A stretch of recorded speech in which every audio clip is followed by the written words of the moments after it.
Šis kārčers manai sievai patiktu. Bišķiņ pastāstīšu par jaunās paaudzes NT30 putekļu sūcēju. Jauns dizains. Ir atsevišķas vietas, kur mēs liekam dažādus uzgaļus iekšā. Rozete 220 attiecīgi pieslēdzam patērētāju kaut kādu, ar ko jūs strādāsiet. Betons slīpmašīna, pieņemsim rokas vai reģips slīpmašīna. Kā mēs sākam strādāt ar instrumentu, ieslēdzās putekļu sūcējs. Ir 3 režīmi sūkšanai.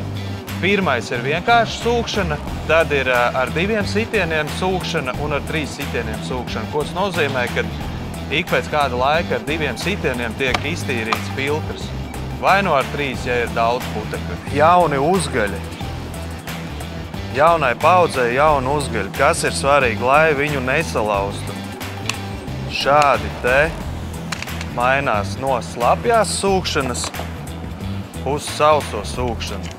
Smuki iespiežam un nofiksē. Tā, no sākuma ieslēgsim uz mazāko jaudu. Diezgan labi jau piesūts klāt. Maksimālo. Tā piesūts klāt, ka nevar pat pavilkt. Šis, man liekas, ir katras mājsaimnieces sapnis. Tas jau arī nav nekas, notiek lietas trakākas, tik dēļ jums, dēļās dāmas, dēļ jums. Šis kārčers manai sievai patiktu. Arī man viņš ļoti patīk.